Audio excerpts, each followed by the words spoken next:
Okay, we're learning the Mammar, Rabin, the first Mammar of Parshas Noach. So it says, Mayim Rabim layichoylu lechabes ava. The raging or the multiple waters can't put out the love. And Haris layishtayfer, you won't be drowned by the rivers. Imitin ishas called hain beisai. It's not going to. There's nothing you could do that's going to take out the love that we have for Hashem. Even the multiple waters that it's overwhelming won't be able to affect our love for Hashem. So, what are these multiple waters that we're talking about that cannot affect our love for Hashem? So the pasuk says, "Hine mayim rabim him kol tirdas haparnasa." They're all the tirdas haparnasa, the botherings and the weight of a person trying to make a living, the anxieties of trying to make a living, from machshavos or thoughts that are in this world. So all things that are sitting on a person, anxieties that are sitting on a person. Traditionally, most of it is usually finance related. How am I going to pay my bills? How am I going to provide, etc. But all the thoughts, okay, he says, call machshavos, all the thoughts of this world that are sitting on a person. Nevertheless, the Shlomo Melech says, the person sitting under tremendous anxieties, it can't put out the flame of the love a person has for Hashem. Which is the hidden love, that every single Jewish person has, b'teva, naturally, in their godly soul. That the natural soul has a nature, tiva, it's its nature, to elevate and to be clean, to get become one, like to be kolel from the word kolel. Tamid l'mayla, constantly above. It's just like a flame that goes up on its own. Like it says before, hey Sharon, we're starting the first page, Parshas Noach. Like it says, Rishafeha Rishvei Ei Shal Heves Yudke. That the soul is like a flame, which is a flame of Yudke of Hashem. Shehu Bechinas Shal Heves Abal Memayla. The flame is a flame, it comes from above. It's not even coming from the efforts of a person. This actual existence of the soul, as it is, as a gift from Hashem, or as an entity from Hashem, has a natural nature to go upwards towards Hashem. She nefesh alikis, and this is the godly soul. Because before the godly soul comes and encloses itself in a body, a gashmi, in a physical form, that was his whole joy. The whole joy of the soul was to take pleasure in the ray of the Shekhinah of Hashem. And is one, absolutely one with the infinite. The Shekhinah represents Hashem as it's the level of godliness which comes into the world. So he says that it takes ray from the way Hashem is the Ziv, which is the ray of Hashem, which is the level of godliness, which is Memalik Olam. Hashem fills the world, and it's one with the Ein Sof, the infinite, which is beyond the world. So therefore, the natural nature of the soul is to want to be connected and to reconnect to Hashem. So it's always going upwards towards its source. So therefore, that the nature of the soul doesn't change. It's hidden and it's enclosed and almost, so to say, captured by the body, but it doesn't change the actual nefesh elikis's desire to be connected to Hashem. And therefore, he says, after the soul comes in and clothes itself and becomes part of the person, the body, is the asik minyanigashim, and when it's in the body, it's part of the body that has to do things that are connected to the world, which are the varm gashim, the world things, and world things make a difference to the soul because its existence seemingly is dependent on that. And now there's these multiple waters that are the anxieties and worries and preoccupations of as the soul is in this world, in the body. Nevertheless, notwithstanding of now, so to say, what we would call distractions that are distracting its focus on Hashem, doesn't change the fact that the soul constantly wants to go above. Meaning to say that the soul's nature to be connected to Hashem is always there. And because it's always there, even as it goes into the body, and seemingly there's all the worries and the concerns and the wants of the body, and the needs of the body. Nevertheless, it doesn't put out the ava, the love, and the desire, the great desire that it has, the alis, to elevate likol lamal, to be included above, to become one with Hashem. But Adrab, on the contrary, he says, it speaks specifically because it's in the Mayim Rabim, because it's experiencing the multiple waters, that is pulling, so to say, the attention of the soul away from Hashem. It's able, the soul, only because it's in the Mayim Rabim, is the soul able to reach the levels greater than it could have, or it had before it came down to this world, Kashayis Bara, as we explained. So what the Alter Rebbe is basically saying over here, that when Shlomo Melech says in Shir HaShirim, that Mayim Rabim, the great multiple waters, can't extinguish the natural love the soul has, it's not only that it retains its desire, it actually, the Mayim Rabim is, so to say, a springboard, a tool that it helps the soul achieve even higher, greater yearnings towards Hashem. And specifically going through these difficulties, going through these distractions and anxieties is how a person can elevate. So this is the idea, of course, that we learn many times in Chassidus, that the purpose of the soul coming down to this world is Yerida Tzarech Aliyah, is going down to this world for a purpose to have an elevation. If there's no elevation in the descent to this world, hey Barbara, then there's no point of the whole creation, right? Why would the soul come down at max to achieve what it already had? So therefore, it has to be that you achieve something greater. And what's achieving greater is that we're going to see that in a second. So he said like this: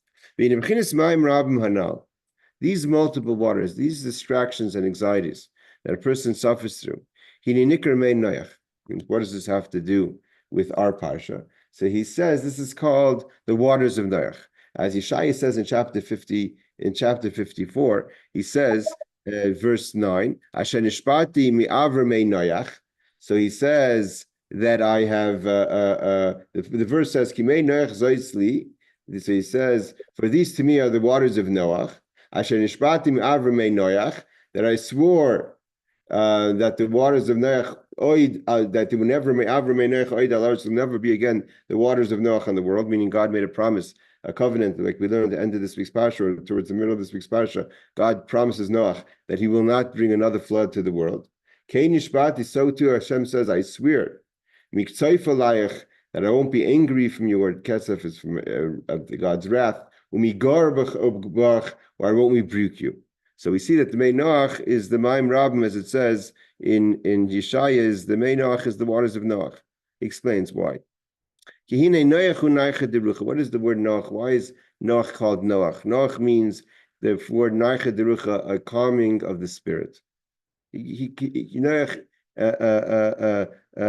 Gives off, projects a feeling of calmness. What is kindness? Calmness. What does calmness mean? Shvisa, like a person who rests. For instance, a person who rests from their work, labor. God rested on the seventh day from creating. And the Uncle says, what does it mean God rested on the seventh day? He rested on the seventh day. So why does the Parshas say, El told us Noach, Ish Sadik? Why does it say two times Noach, two times Naicha, calmness? There's a higher level, an elevated level of resting or calmness, and a lower level of calmness and resting. Like we say, there's what's called the lower Shabbos, which we just said before, that God rested on the seventh day. We're on page, I believe page 3 on the left-hand side. That says that Noach rested on the seventh. God rested on the seventh day. So that is the Shabbos Tata and Shabbos Ilah. What is the higher level of Shabbos? She lost it. That's going to be when Mashiach comes, which is called Yom Shekuli Shabbos, a day that's full of Shabbos. Mashenkin Shabbos Tata. The lower level of Shabbos is not a full day of Shabbos, means not constantly Shabbos. It's only what he calls Mashenkin Shabbos Ta, any Kuli Shabbos Kashay is not always Shabbos, as it's going to explain. Mean to say is that you can reach what's called calmness, that your life goes into, so to say, an absolute calmness where there's no more turmoil, there's no more anxieties, there's no more distractions, or you have moments of Shabbos. So Shabbos Tatar, he's going to explain, is kind of the waves of Shabbos, where you go up and you're able to find on the seventh day rest, and then going back into the world, and there's these waves going up and down. And then as you reach a time where your life goes from the chaos and from the distractions and from the anxieties to a situation of constant calmness. And that's, he says, Shabbos Yilah, the higher level of Shabbos. Seemingly, now he's going to go and explain. So Noach is, so what are we saying here? So Noach is calmness. The main Noach is the calm waters. The calm waters are connected to us to not allow for the multiple waters, the Mayim Rabim that Shlomo Melech talks about, that cannot extinguish the love. That means even though there's distractions and anxieties, the love is deeper. And like the Alter Rebbe says, not only is it deeper, the Mayim Rabim enhances the love. So he says like this. So what does this so mean? So he says like this. Seemingly, we're starting the third paragraph on the left-hand side on page 3. Seemingly doesn't make sense. The whole idea of the flood. What was the idea of the flood? If God just wanted to punish and destroy the sinners, the shachis means to destroy the sinners, which seemingly what he wanted, right? He was disappointed with creation. And because he was disappointed with creation, he kills everyone and everything, living thing, aside from Noach and the animals on the ark. So the idea was destruction. Seemingly the Mammar was about destruction. Why do you have to make such a big deal about it? I mean, God is God. He didn't have to flood the whole world and wait 120 years and have Noach build an ark. In 1 second, God could have gotten rid of all those things, living beings that he wanted to get rid of without a flood. He's God. He doesn't need the flood to destroy or to get rid of. He could just like they came into being, they could disappear. And what remains is Noach. It doesn't say when Moshe Rabbeinu said, when God tells Moshe Rabbeinu, I'm going to get rid of all the Jewish people when he's in his anger after the Chet Egel and other times, and I want you'll remain. It doesn't mean he's going to bring a flood to the desert. They're not going to exist. They'll be punished with the punishment quickly of death. So therefore, the Alter Rebbe introduces, and this is building up to how. What does it mean that the Mayim Rabim, the multiple waters, is a force of strength and strengthens the love a soul has for Hashem? Because if the multiple waters is here to punish us and to exhaust us with only a negative purpose, it doesn't have a way to bring us anything positive. But for negativity, God has other ways to do negativity. So what's the idea of the Mammar? So the Abamis, he says the truth is, the Mammar came not to punish, but really to purify the world. It says, the world turned to chamas, which is all kind of robberies and dysfunctional. It was very broken. The world was a broken system. And God wanted to purify the world. So not to destroy the world, but to put the world through the process of purification. And that's why there was a flood. The flood wasn't necessarily a punishment or all about the negativity. It was a process of purification. Like the water, to cleanse the impurity. It's like a mikvah, memsa, which is the measurement of 40 sa. 40 sa makes up the measurement of a pool of water that could purify something impure in the mikvah. So therefore, the memsa represent the 40 days of the rain, which comes to purify the world of its impurities. Shimitaheres is atame, that comes to purify the impure. So too, just like a mikveh comes, and the purpose of the mikveh is to spiritually cleanse the impurity, so too the waters of the Mabel comes to purify the world. As it says in Yechezkel, it says that God is going to pour upon us pure water, and purify us. There's a concept God wants to purify. And that's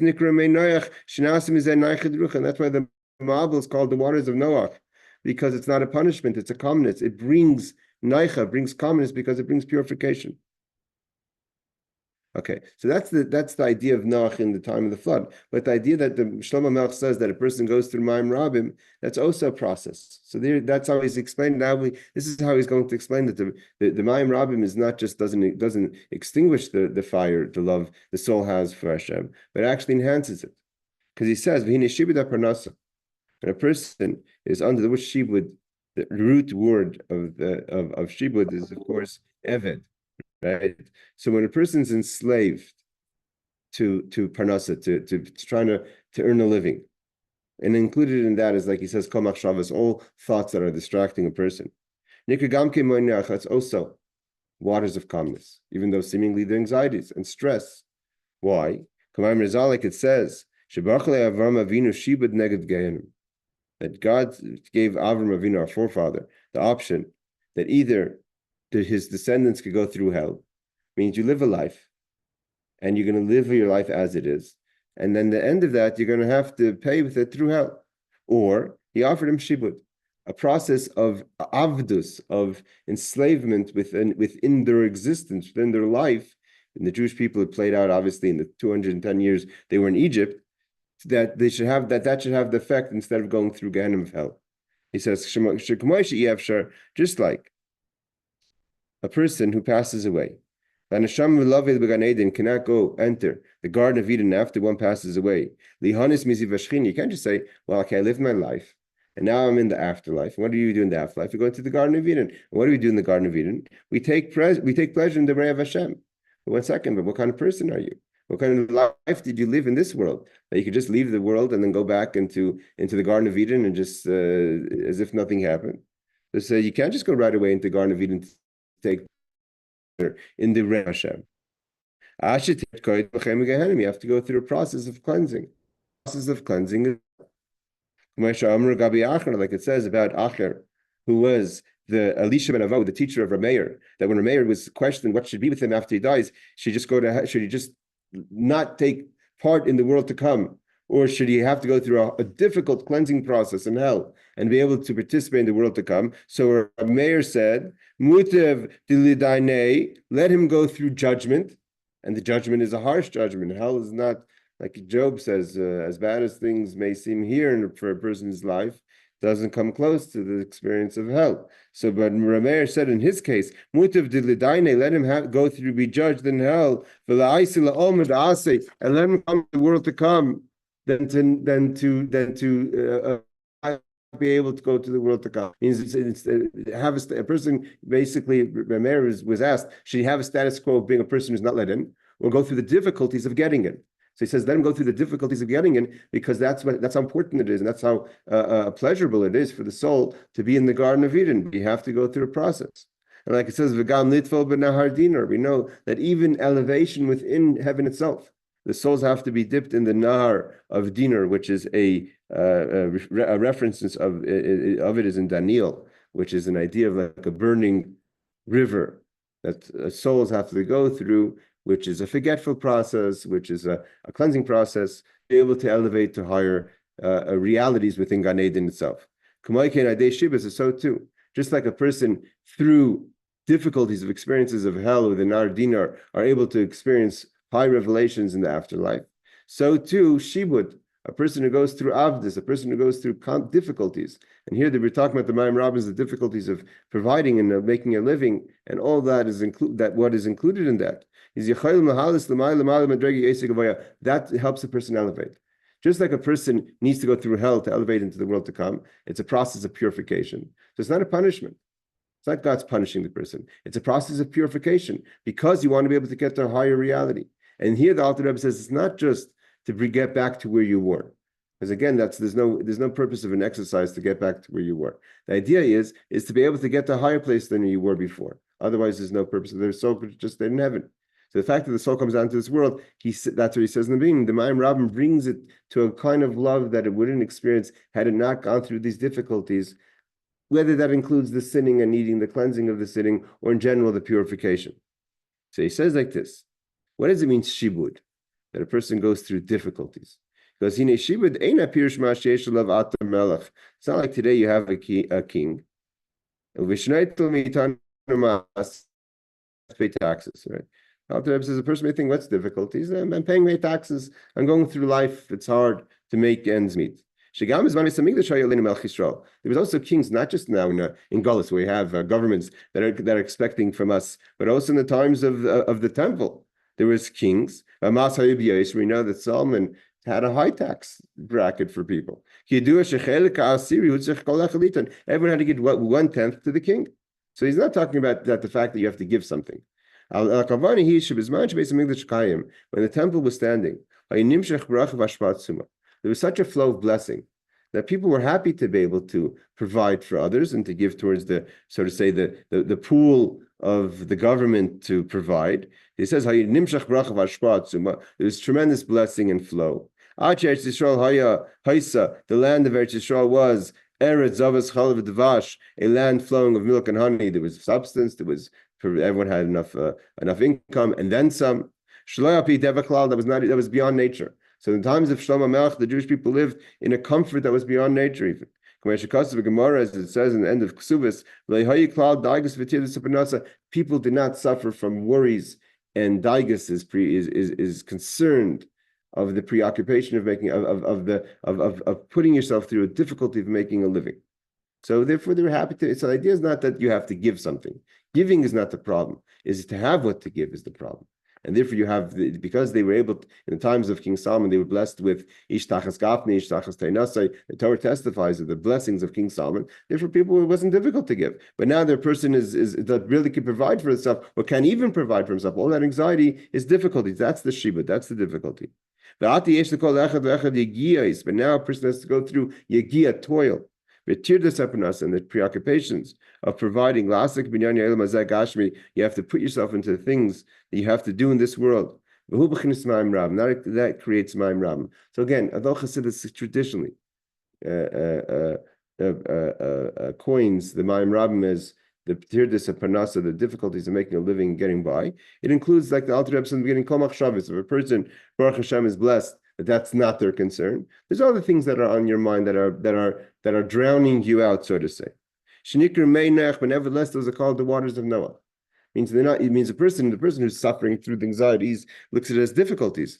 But the Alter Rebbe says, no, it's mei Noach, it's calm. It's really calm waters. She bechinis naiche derucha, it calms the spirit. Lifi, why?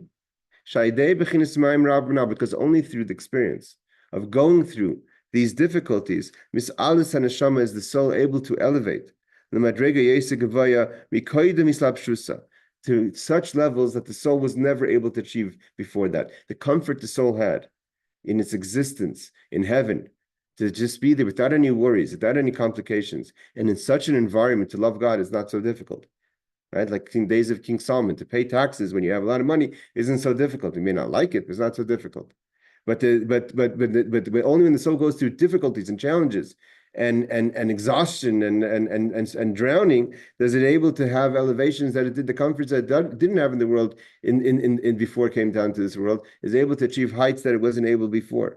That over there they were only able to take pleasure. But in this world, they're actually able to connect with the essence of God through Torah mitzvahs. Like he says, K'mayim Rizal, our rabbis have taught us, that says in Pirkei Avot, it's better for a person to be 1 hour of time of tshuva, of repentance, of return, and good deeds in this world, in all the world to come. Means everything you could achieve in the world to come, all the great connection to the ray of the Shekhinah is nice, but it's here in the moment, in the difficulty, in the grind, is where you connect with the essence. This is the traditional idea of the light, the benefit of the light that comes through an experience of darkness. Dafka specifically, that a person has to go through is skafia, restraining yourself, and sitracher, the other side, and to transform the darkness. Again, the sufferings and the difficulties here he's alluding to is not just the overwhelming challenges of getting by, but the overwhelming challenges of the temptations of the world. And in this world specifically, the soul has no temptations, has no struggle, not in a material way, and not in a spiritual way, and not in a pleasure way that it has that has to deal with in this world. And therefore, only these difficulties are able, the ma'im rabim are able to bring the soul to a place it would not be able to achieve on its own. Like he says, when a person is thrown into a constant day of the difficulties of the challenges of providing for themselves and their family, that's a dark experience. It's difficulty. And then the person, after that, rips themselves away. Now here, this you could learn this part as just the ripping away from the anxieties, which is difficult because you're suffering from challenges in this world. So you could think that just ripping away yourself from that experience and going to daven and thinking about Ein Lecha Esav, there's no existence in this world, not even a blade of grass. Lamat in this world, that doesn't have a force, a powerful force above that makes it grow. It's not growing on its own. There's a force of life. There's the mazel that's connected to that special piece of blade of grass that helps it grow. Excuse me, the Shem Mazalis, which are we call the Mazalis, Shem Mashpim Chayis, they're the forces that give life from Hashem, Kol El Mazen, this world.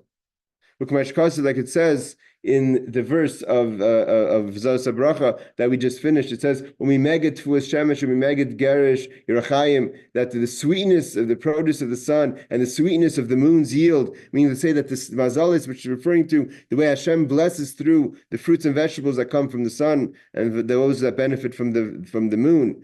So V'amazos, Hemakab Me'ayin Sarim, and these mazals that are a force, they give energy to the world. They're taking from a system what's called the 70 sarim, the 70 representatives of each nation. We know there's 70 nations in the world. So each one, that's why there's different countries that yield different results. Because each country has its own sar, its own ruler, so to say, master, above that its concentration is its specific country. Vasarim, and where do these masters, these ministers, take their energy from the system, so to say, the ecosystem of godliness. They get it from the level of what's called the leftovers of the angels. The afanim, which are a lower level of angels, they receive from the angels. It's an entire spiritual system of life that it brings down the force of blessing all the way down to this little blade of grass should grow further. And where does all the existence come from? From the Malchus, God's kingship. That is itself after the symptom of God becoming king. That's like we say, God be the king over the whole creation. So the whole creation is going to benefit from God being king. That the fact is that when you have what to eat, and you have, so what the Alter Rebbe is saying over here is, so you can look at it in two ways. One is the person who just rips himself away from the anxieties of life to go into what's called, like we learned that Baal Shem Tov says, Boil a Teva, go out of the waters of the Mabul and go into the Teva, into the comfort, the security, the safe space of the ark. And the words, Teva also means the letters and the words of davening. But it's not just that you leave what, so to say, the mundane to go into the spiritual. It's because you're experiencing difficulty in the mundane.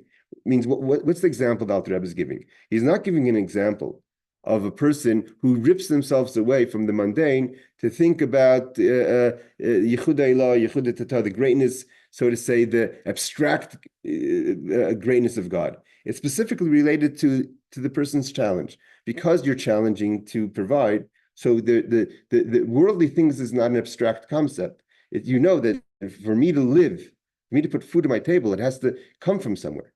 So your dependence on the food, so to say, and on the success of your efforts makes you realize the importance of it. And they say, but where does this come from? Where does the grass come from? Where does the wheat come from? Where does the food come from? There's a system. There's a system that there's an angel, and there's a mazel, and there's an efanim, and there's a malachim, and it all comes from bechinas malchus. It's because you're aware of the necessity of it.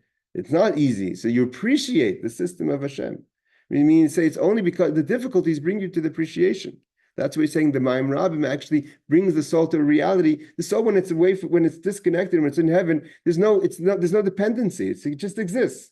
It doesn't understand the difficulties of things. It's only because when you go through the difficulties, you appreciate the whole system of creation. It's God's kingship that's on the world.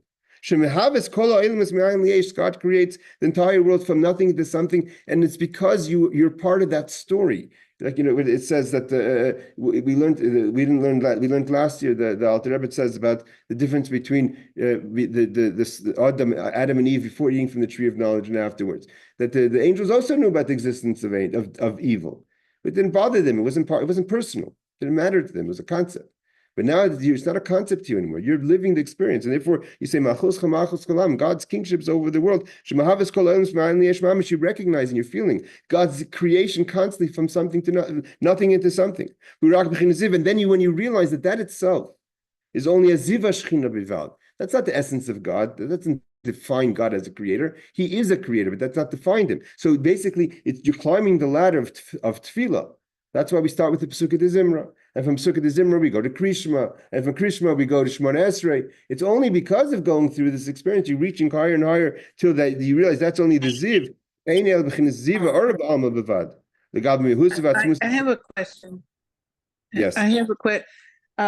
Besides, and we just read the Parshas Bereishis, so besides the tree of good and evil, and then, of course, they eat from that, but then there's a passage that says, lest they eat from the tree of life and live forever.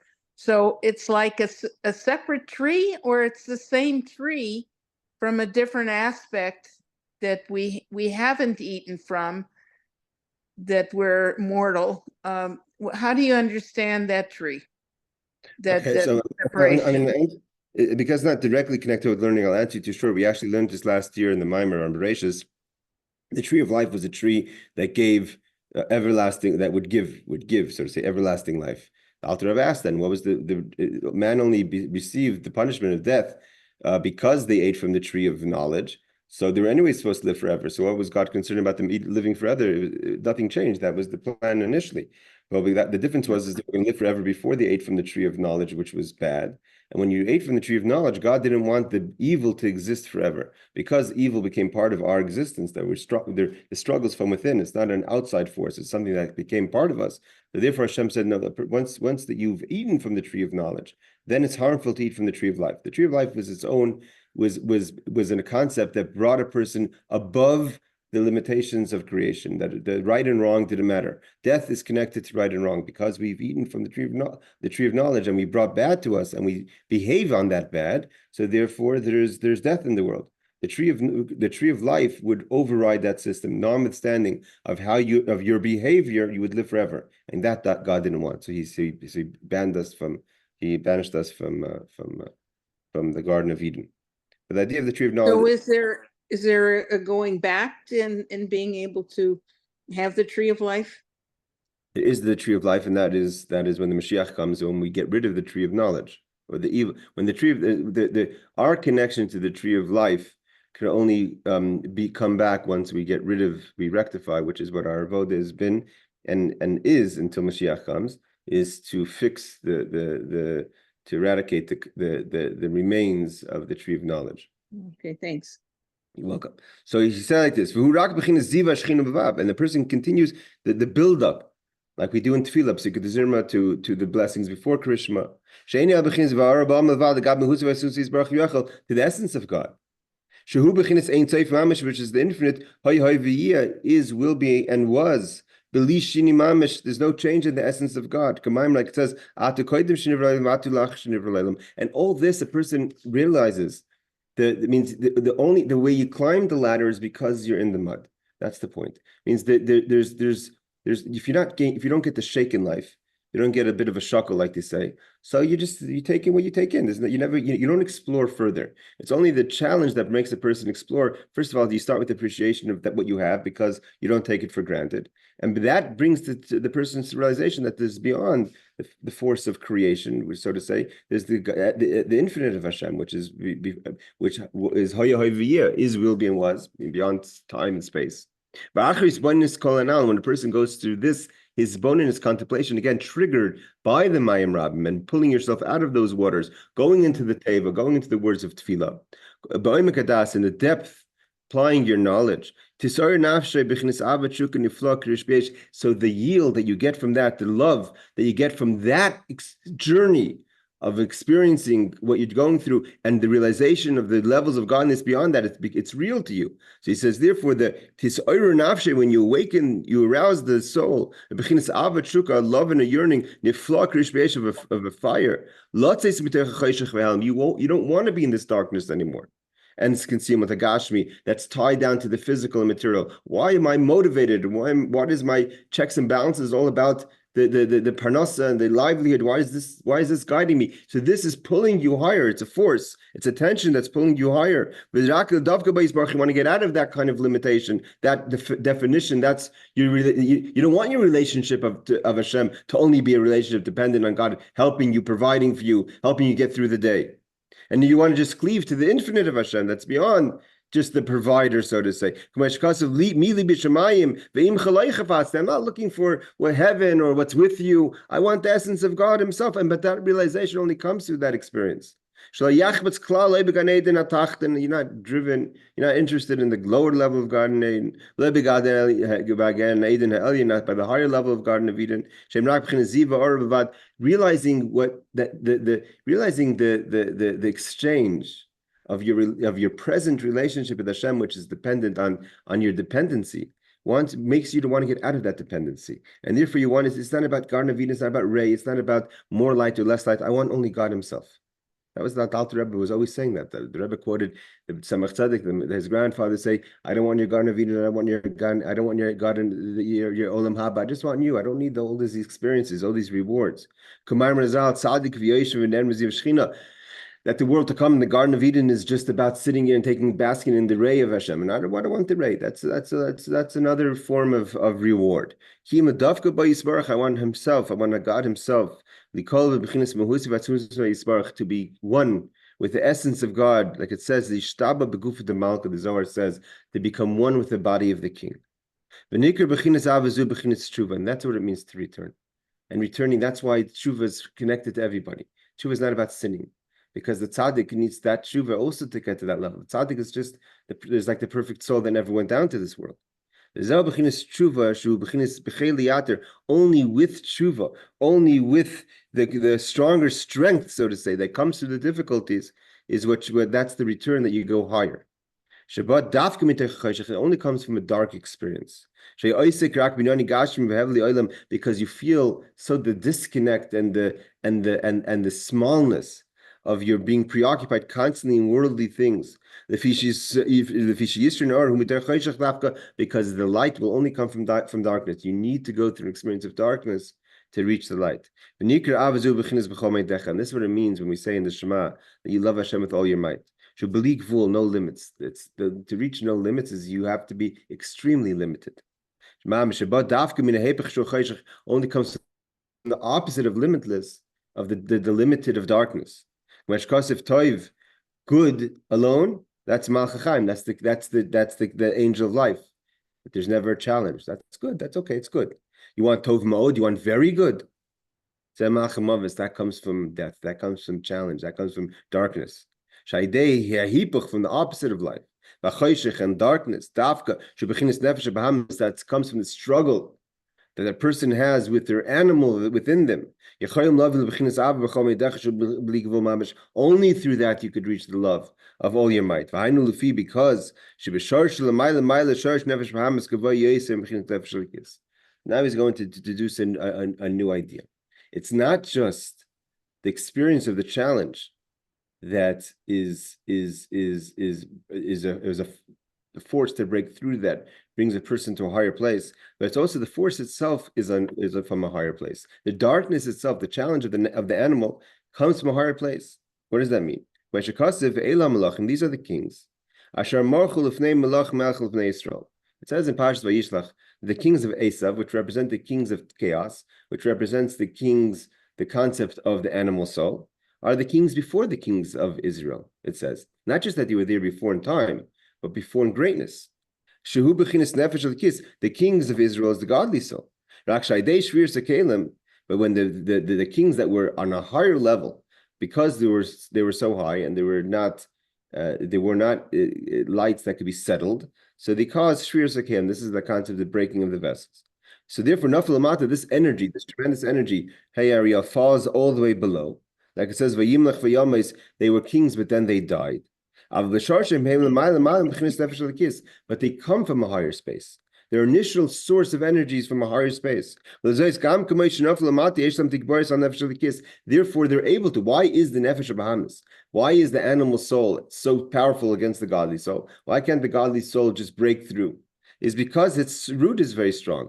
And dealing with that challenge, and because that challenge in its root is so strong, it's actually itself the springboard. So it's not just that it's you have sometimes a force that just to break the force itself is not anything. It's just the exercise of breaking the force that yields a benefit. He's saying, no, the force itself is strong. And engaging in the force, when you get through that challenge, the force that you've overcome itself lifts you up. Because it comes from the level of kingship, which is elevated, and it's higher at its source, so to say, than the nefesh halikis. And that's again why we eat.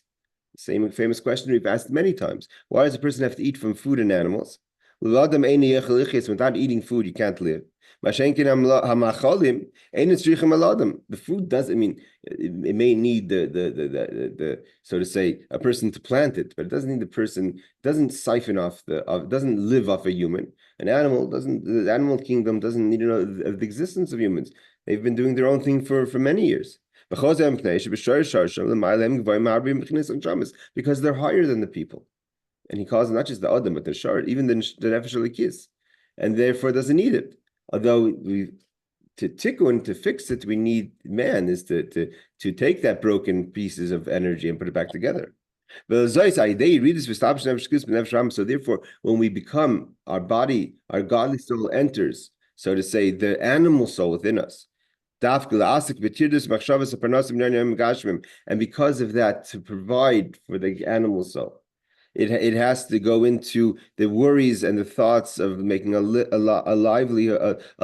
and dealing with worldly things. Again, these are the multiple waters. Only that way you could reach Ma'od.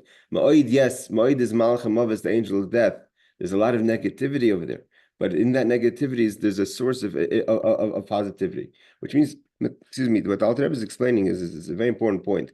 The challenge itself is not just that a challenge that the difficulties is coming from an outside negative force. It's really itself a positive force, but it's a positive force that's been broken. And that kind of contradiction where it has a source that's very strong and at the same time it's broken is why it creates both a challenge and also an elevation at the same time. But therefore, because it comes from a level of limitless, and because the soul engages in that negativity, in that brokenness of the world, is it both have the challenge, but through that also has the elevation much greater than when it had before it came down to this world. And this what it means in Chassidus, the concept of iskafia, where a person has to restrain themselves from the negative side that is pulling you towards negativity, whether it is the anxieties or stresses that's pulling a person down, or to transform that negative into the darkness, into light. Because like we said before, there's a benefit the light receives that comes from choshech, from darkness, from difficult and negative experiences. Again, because it's not just that the negativity brings out, means it's not, the point is, it's not that the negativity brings out something within you from your godly soul. It's actually giving you something. And therefore, it's much greater than the godly soul could achieve on its own. Because a person would say, if I really have it, is there a way for me to find it and to reveal it without going through the challenge? And Alter Rebbe says no, because you don't have it. The elevation that you have only specifically comes from the darkness, because the darkness is more powerful, because it comes from a higher root, because at its root, it was, before it was broken, it was complete, it was a king, and it was a king Koidim, before the kings of Israel. Only after it broke and it fell down, like it says, he quotes the verse, top of page 5 on the right-hand side, Vayimlach, they were kings first, but then Vayamis, they died. By day iskafia, but when you restrain yourself, here he says an amazing line. By day iskafia, when a person restrains themselves and doesn't let, it means there's the force of negativity, but doesn't let the negativity, the broken part, the broken pieces of the negativity weigh and bring you down. So Naasat Chis Amesim says an amazing thing. It's a resurrection of the dead. The Vayamis, the death that the negative forces experience through the brokenness, by you restraining yourself, you resurrect that dead to being the Vayimlach, the king it was before, and that king is greater than who you are, and therefore you take the elevation by resurrecting the dead of that evil force or that negative weight that's sitting on you. This is why our rabbis have taught us. Better for a person to go through 1 hour of return and good deeds in this world from the Mikol Chayim above, from all what you could achieve in the world to come. And that's why, again, these waters are not called waters of negativity, but waters of calmness, of Noach, Why? Even though they're suffocating and drowning waters, because of what you could achieve through them. Because if you utilize properly and you don't allow yourself to be drowned by them, it actually becomes waters of a spirit of calmness. You become that, you build the teva. The teva is what helps you float above the water. Like we said, now he quotes the teaching of the Baal Shem Tov. These are the words of the davening again, that you only really appreciating the tefillah because you are understanding the tefillah on a different level now, because it's your experience. Bring everything into the words of davening. Bring your whole existence, your whole family into the worlds of the tefillah. This is what it means, that the waters became very powerful, and they elevated 15 arm lengths above the world, meaning above the ground. Different arguments of what that means exactly, but let's just say above any part of the ground. Which means these are the waters that are building and building and rising of the animal soul, that's bringing down the godly soul in the suffocation of Esek HaParnas, of a person who's preoccupied and trying to provide for themselves, Vinyani Gashim, and worldly things. But because those waters are elevating, Torah Or becomes a benefit of the light. And therefore the ark only lifts up. What lifts it up is that water itself. The same water that was trying to drown you ends up elevating the ark above the water. But only because there's the water. Does the words of tefillah elevate? Again, it's the complications, it's the experiences that you go through. The words become alive, and the words start elevating on their own through above the water. The Alter Rebbe says this is the mistake. A business person or a person who's oisik, is preoccupied in worldly things, and they may think, how could I daven like a person who sits the whole day and studying? I'm so busy in the world. He says, no, those people are not experiencing the world. There's no waters that are elevating their tefillah. On the contrary, it's the opposite. You could daven greater because your waters, your distractions are much greater. Again, because it's only the light that comes through the darkness. Again, this is why Noach's waters are calming waters. Like we said before, Noach is the idea of Shabbos. Like it says, because you've rested, you've become calm from all your labor because of the labor. In the 6 days of the week. That's how Hashem is creating in the world the 6 days of creation. God created light. Let there be the heaven, to let the earth give off the pasture. Days of work. The idea of Shabbos is you are resting from this preoccupation. And a resting of the spirit. The world elevates on Shabbos, like a person who rests from the work. So too, just like God rested on the seventh day, so to a person who's preoccupied in their worldly matters, which we said before, are the multiple waters. When a person leaves that space, leaves that anxiety, goes into the ark of prayer, this is a calmness of the spirit. Shabbos is like a personal Shabbos experience that you go through on a daily period of leaving, going into the ohel, going into the tent, going into the teva, whether it's davening or a shir or learning, saying Tehillim in the middle of work. Like we know, every time we daven throughout the week, it's taking a spirit from Shabbos. So that he says, everything we just said until now. That's the first Noach. That's only Noach of the struggle. That you get the Noach, you get the calmness because of the struggle. There's a higher level. It's the elevated level of Shabbos. So this is what's going to be when Mashiach comes. Shabbos is going to be all Shabbos. There's going to be no waves of in and out. This is what Yeshaya says. I promise there will no longer be the waters of Noach, just the lower levels. Although there's a positive, we said before, it's not a negative. The waters of Noach are coming to purify a person. And here's the famous line the Alter Rebbe says, not always does a person have to purify themselves. It means purifying yourself is this whole exhausting level of going through the difficulties, becoming impure, purifying yourselves. There's an idea that you have to get beyond that. You've already become pure. We know Kedusha is higher than Tahara, right?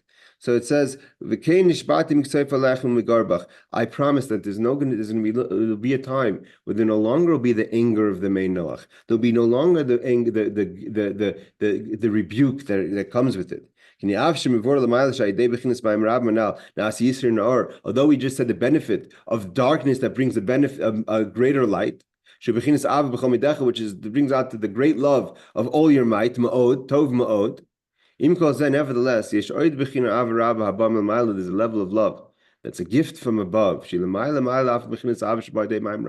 That's even greater than the love you could get through the challenge of the great multiple waters. And this is what it says in Shir HaShirim, my right hand hugs you. That is a hug that's not conditional on the small doich on the left hand that pushes you. And when are we going to feel this great love and hug from Hashem? Is going to be when the Mashiach comes, like it says, the kindness will not leave you, and the bris, the covenant, will be forever. Which is going to be a great kindness for and tremendous love that comes from Hashem, that God is going to hug us in a way that's beyond the ups and downs. We can experience that momentarily before that happens too, though, right? Say that again? We can also experience that momentarily before Mashiach comes, before that happens. But that's he's saying that's the main Noach, that's the levels of Noach, that's the lower level, but the consistency of Yom Shekula Shabbos, that's all good. There's going to be no negative. The idea that there's no negative is going to be only when Mashiach comes. And that's why it says, he doesn't say it out, but this is what he means. We can experience it, but only for short periods of time. Yeah, exactly. So he says, this is what it means. It's going to be, it says about Mashiach, mi'oid, the word ma'oid is also the same letters as Adam, right? Aleph Daled Mem of ma'oid, or Mem Aleph Daled makes up Adam, makes ma'oid. It says Mashiach is going to be greater, Gava ma'oid, greater than Adam. Adam is the experience of the lower level of Noach, but Mashiach is going to come, it's going to be greater than Adam, greater than Ma'od, a level of Ma'od that is going to be consistency. Yom Shekul Shabbos, the right hand's hugging us, and may it be speeding in our time. Laila Tov, thank you for joining. And thank you, Rabbi. Thank you, Laila Tov.